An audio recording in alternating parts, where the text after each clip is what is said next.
नमस्कार, मैं ज्ञान प्रकाश। आइए मैं आज पुनः एक प्राचीन भारतीय इतिहास के नए टॉपिक लेकर के आपके समक्ष मैं प्रस्तुत हुआ हूं और यह टॉपिक है गुप्त काल। मैं इसके पहले वीडियो में गुप्त काल मैं पढ़ा चुका हूं। जो भी पहली बार गुप्त काल को देख रहे हैं वे हमारे गुप्त काल के जो पार्ट 1 है, पार्ट 2 है, पार्ट 3 है, पार्ट 4 है, पार्ट 5 पार्ट को आप देख सकते हैं।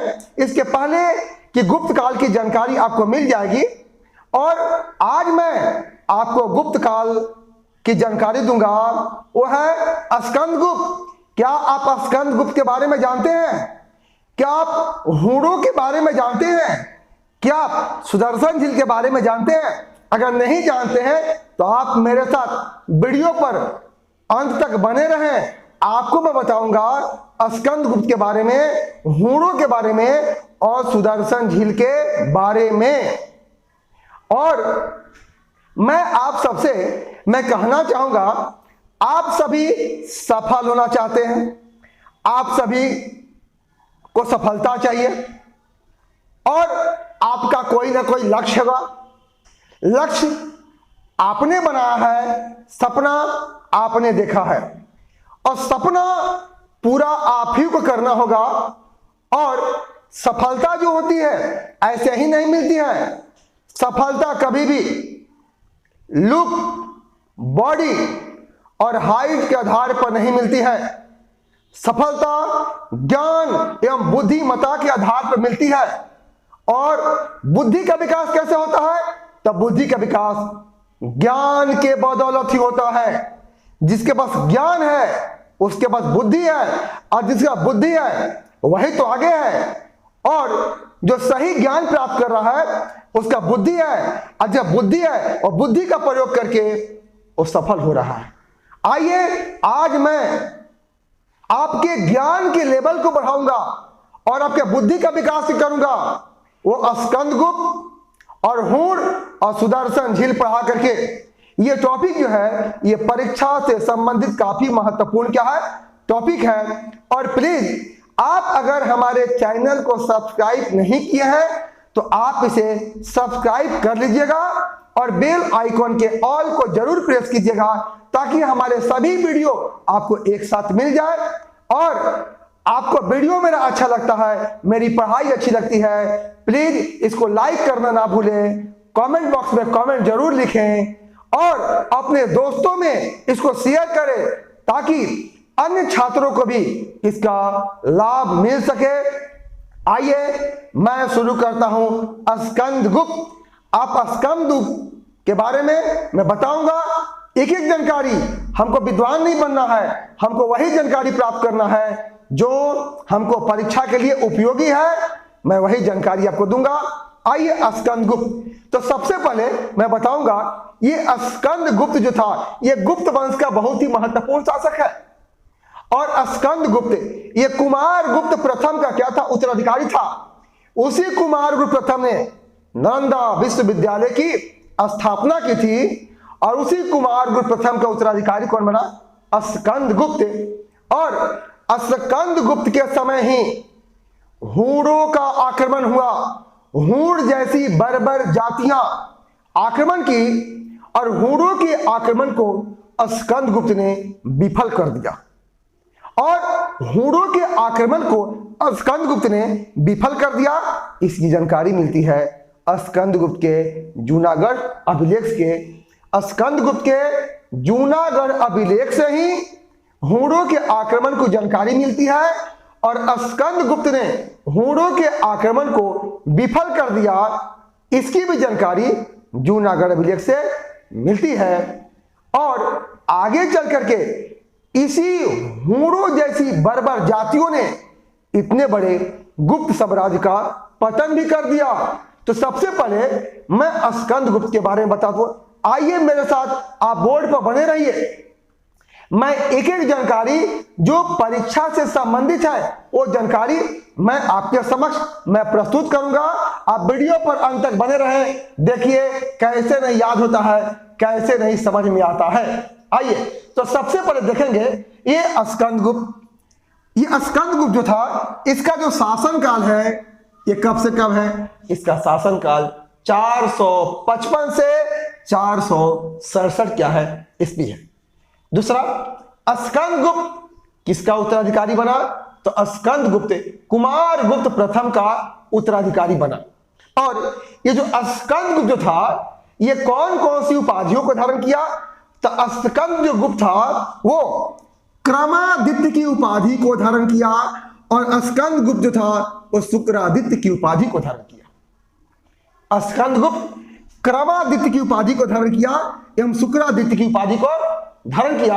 अब आइए, स्कंदगुप्त के कई अभिलेख हैं और अभिलेखों को मैं आपके समक्ष में रखता हूं, ध्यान से सुनेंगे, आपको याद भी होगा।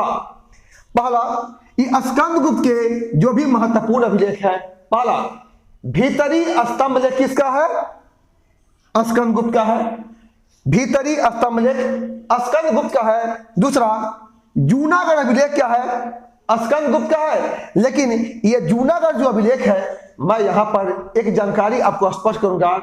एक रुद्रदामन है, उस रुद्रदामन का भी जूनागढ़ अभिलेख है और रुद्रदामन का जो जूनागढ़ अभिलेख है वो संस्कृत का प्राचीनतम अभिलेख है। परीक्षा में कई बार पूछे गए हैं कि संस्कृत का प्राचीनतम पहला अभिलेख कौन है, तो आपका जवाब होना चाहिए रुद्रदामन का जो जूनागढ़ अभिलेख है वो संस्कृत का पहला अभिलेख है। लेकिन ये जो जूनागढ़ अभिलेख है ये स्कंदगुप्त का जूनागढ़ अभिलेख है।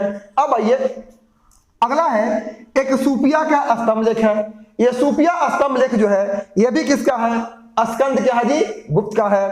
अगला है कहोम स्तंभ लेख है। ये कहोम स्तंभ लेख किसका है? ये भी आपका स्कंद क्या है जी? गुप्त का है। एक है इंदौर क्या है?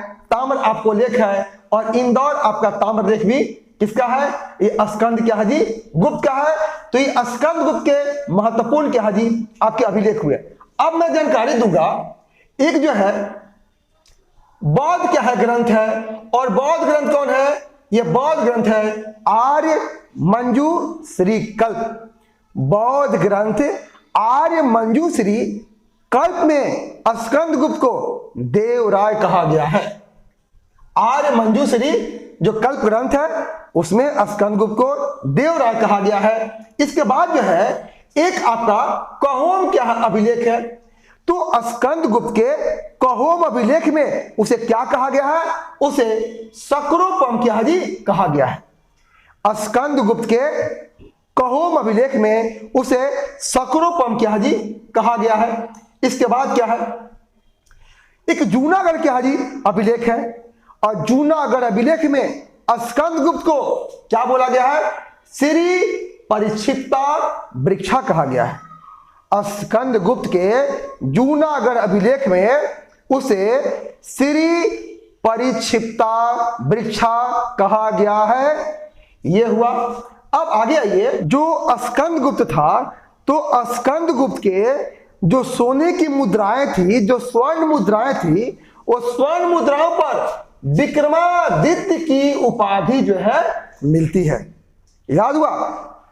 स्कंदगुप्त के जो स्वर्ण मुद्राएं हैं उस स्वर्ण मुद्राओं पर विक्रमादित्य की उपाधि मिलती है। लेकिन आपको मैं जानकारी देना चाहता हूं कि गुप्त वंश का वो कौन सा शासक था पहला जो विक्रमादित्य की उपाधि को धारण किया?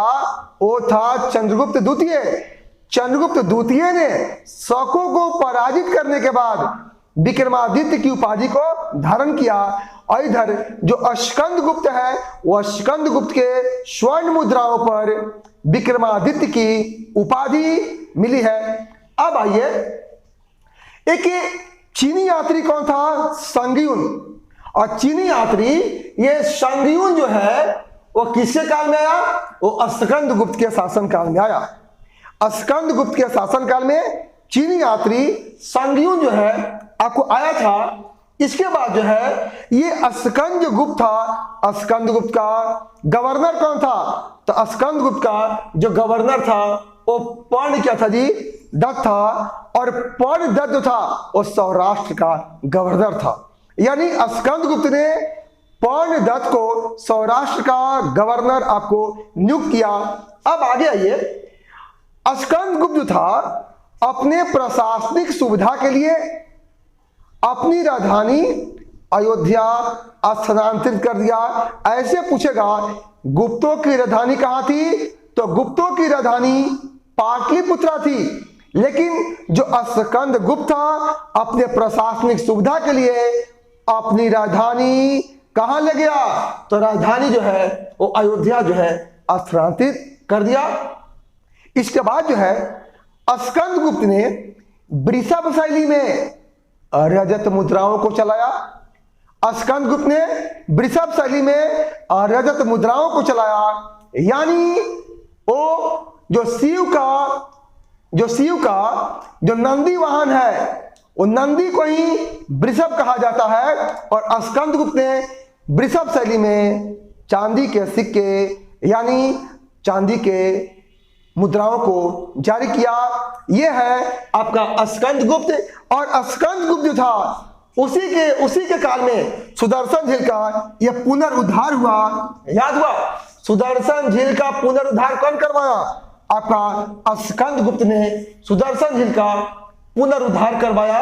मैं सुदर्शन झील की जानकारी मैं अलग से मैं दूंगा। यह हुआ आपका स्कंदगुप्त के विषय में जानकारी। और ये जूनागढ़ जो अभिलेख है, ये जूनागढ़ अभिलेख से ही हूणों के आक्रमण की जानकारी मिलती है। याद हुआ? जूनागढ़ अभिलेख से ये हूणों के आक्रमण की जानकारी होती है। और हूणों का पहला जो आक्रमण हुआ था वो स्कंदगुप्त के शासनकाल में हुआ था। और स्कंदगुप्त ने हूणों के आक्रमण को विफल कर दिया था। इसकी जानकारी जूनागढ़ अभिलेख से मिलती है। और स्कंदगुप्त ने आपको क्रमादित्य एवं शुक्रादित्य की उपाधि को आपको धारण किया। यह हुआ स्कंदगुप्त के विषय में जानकारी। अब आगे हम जानकारी देंगे हूणों के विषय में। ये हूण जो थे ये मध्य एशिया की बर्बर जाति थी। और हूणों के आक्रमण ने इतने बड़े गुप्त साम्राज्य का पतन कर दिया। और परीक्षा से संबंधित जो महत्वपूर्ण जानकारी है वो हूणों के बारे में मैं दूंगा। और आइए आप वीडियो पर अंत तक बने रहिएगा, मैं हूणों के बारे में आपको बताता हूं। आइए, ये हूण जो थे ये मध्य एशिया की बर्बर जाति थी। ये हूण जो थी ये मध्य एशिया की बर्बर जाति थी। और जूनागढ़ अभिलेख से ही पता चलता है, जूनागढ़ अभिलेख से ही पता चलता है कि हूणों का आक्रमण स्कंदगुप्त के समय हुआ था। हूणों के आक्रमण की जानकारी जूनागढ़ अभिलेख से आपको मिलती है। यहां पर मैं राइटिंग किया हूं। अब आइए, ये जो चीनी स्रोत है उस चीनी स्रोतों में हूणों को हुंगनू कहा गया है। चीनी स्रोतों में हूणों को हुंगनू कहा गया है। अब आइए, हूणों की आपकी दो शाखाएं थी, एक पश्चिमी शाखा थी, एक पूर्वी शाखा थी। तो हूणों की जो पश्चिमी शाखा थी वो पश्चिमी शाखा ने रोमन साम्राज्य की जड़ों को हिला दिया। हूणों की जो पश्चिमी शाखा थी वो रोमन साम्राज्य की जड़ें हिला दी। जबकि हूणों की जो पूर्वी शाखा थी वो गुप्त शासक स्कंदगुप्त पर हमला किया। हूणों की जो पूर्वी शाखा थी वो गुप्त शासक स्कंदगुप्त पर हमला किया और स्कंदगुप्त ने हूणों के आक्रमण को विफल कर दिया था। यह मैं यहां पर राइटिंग किया हूं। यह हूणों की दो शाखाएं थी, पश्चिमी शाखा, पूर्वी शाखा। और हूणों की यह पश्चिमी शाखा ये रोमन साम्राज्य की जड़ें हिला दी। और हूणों की जो पूर्वी शाखा है ये गुप्त शासक स्कंदगुप्त पर क्या दी? हमला किया। अब आइए, अब कई बार प्रश्न पूछा है कि भारत पर हूणों का जो आक्रमण हुआ वो किसके नेतृत्व में हुआ था? तो मैं यहां पर स्कंदगुप्त के समय हूणों का जो पहला आक्रमण हुआ था वो खुशनवाज के नेतृत्व में हुआ था। स्कंदगुप्त के समय हूणों का जो पहला आक्रमण हुआ था वो खुशनवाज के नेतृत्व में हुआ था, और हूणों का जो दूसरा आक्रमण हुआ था वो तोरमाड़ के नेतृत्व में हुआ था। हूणों का दूसरा आक्रमण तोरमाड़ के नेतृत्व में हुआ था। अब आइए, इसी तोरमाड़ का पुत्र कौन था? मिहिरकुल था। तोरमाड़ का पुत्र कौन था? मिहिरकुल था। और मिहिरकुल की राजधानी कहां थी? मिहिरकुल की राजधानी क्या थी जी? गांधार थी। मिहिरकुल की राजधानी गांधार थी। और ग्वालियर क्या है? अभिलेख है, और ग्वालियर अभिलेख में मिहिरकुल को पृथ्वी का स्वामी कहा गया है। यहां पर मैं राइटिंग किया हूं कि ग्वालियर अभिलेख में मिहिरकुल को पृथ्वी का स्वामी कहा गया है। और ये जूनागढ़ जो अभिलेख है, ये जूनागढ़ अभिलेख में ये हूणों को मलेच्छ कहा गया है। जूनागढ़ अभिलेख में हूणों को मलेच्छ जो है कहा गया है। और ये तोरमाड़ जो था, ये तोरमाड़ ये प्रथम हूण शासक था जिसने मध्य भारत पर शासन किया और अपनी राजधानी पवैया को बनाया। याद हुआ? तोरमाड़ ये प्रथम हूण शासक था जो मध्य भारत पर शासन किया और उसने राजधानी अपनी पवैया को बनाई। और इसी तोरमाड़ का पुत्र कौन था? मिहिरकुल था। और मिहिरकुल ने गांधार को अपनी राजधानी बनाई। और ग्वालियर अभिलेख में मिहिरकुल को पृथ्वी का स्वामी कहा गया है। और मिहिरकुल जो था वो शैव धर्म का क्या था? अनुयायी था, और वो बौद्ध धर्म का शत्रु था। यह हुआ हूणों का आक्रमण, यानी हूण मध्य एशिया की बर्बर जाती थी। हूणों के आक्रमण की जानकारी जूनागढ़ अभिलेख से मिलती है। और जूनागढ़ अभिलेख में हूणों को मलेच्छ कहा गया है। और हूणों की दो शाखाएं थी, पश्चिमी शाखा, पूर्वी शाखा। हूणों की पश्चिमी शाखा ने रोमन साम्राज्य की जड़ें हिला दी और पूर्वी शाखा ने स्कंदगुप्त पर हमला किया। और चीनी स्रोतों में हूणों को हुंगनू कहा गया है। और हूणों का जो भारत पर पहला आक्रमण हुआ था वो खुशनवाज के नेतृत्व में हुआ था, और दूसरा जो आक्रमण हुआ था वो तोरमाड़ के नेतृत्व में हुआ था।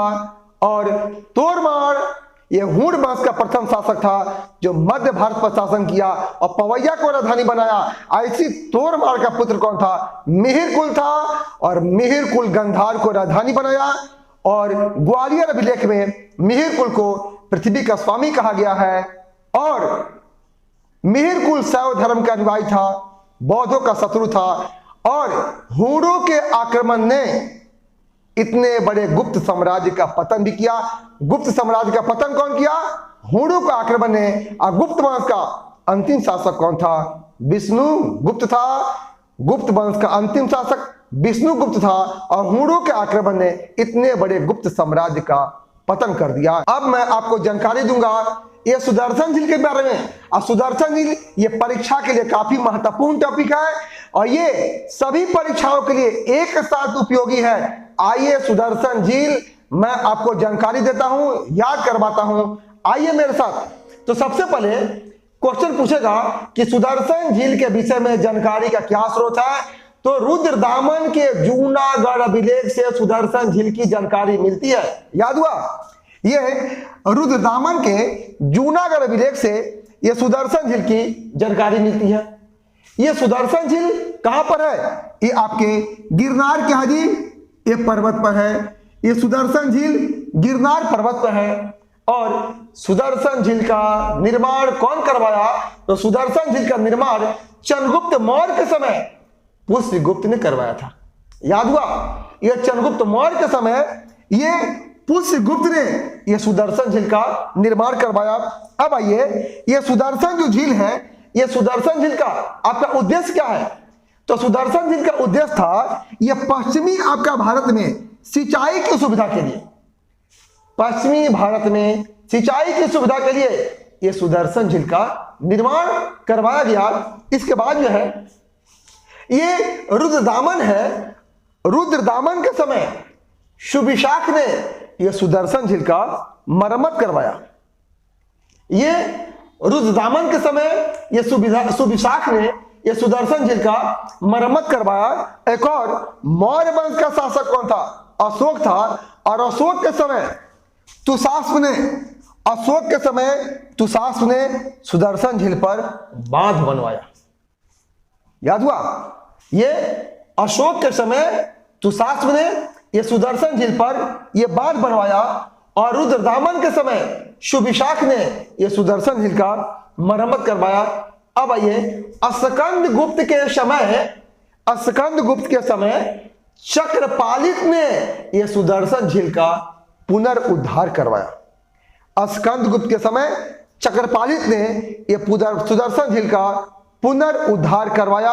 अब अगर परीक्षा में पूछेगा कि सुदर्शन झील से संबंधित कौन कौन से व्यक्ति हैं और कौन कौन से शासक हैं, ध्यान देंगे। सुदर्शन झील से जुड़े हुए व्यक्ति, पहला क्या है जी? पुष्यगुप्त है। अब पुष्यगुप्त का संबंध किससे है? चंद्रगुप्त क्या है जी? मौर्य से है। दूसरा व्यक्ति तुषास्प, और तुषास्प का संबंध किससे है? अशोक से है। तीसरा सुविशाख, और सुविशाख का संबंध किससे है? आपका रुद्रदामन से है। और चौथा व्यक्ति कौन है? चक्रपालित है, और चक्रपालित का संबंध किससे है? स्कंद गुप्त से है। यानी सुदर्शन झील से जुड़े हुए कितने शासक? 4। कौन कौन? चंद्रगुप्त मौर्य, अशोक, रुद्रदामन और स्कंद गुप्त हुआ। इसके बाद पुष्यगुप्त, तुषास्प, सुविशाख और चक्रपालित, ये व्यक्ति हैं ये सुदर्शन झील से जुड़े हुए। आप सभी को याद हो गया होगा, ये सुदर्शन झील की जानकारी रुद्रदामन के जूनागढ़ अभिलेख से मिलती है। ये गिरनार पर्वत पर है।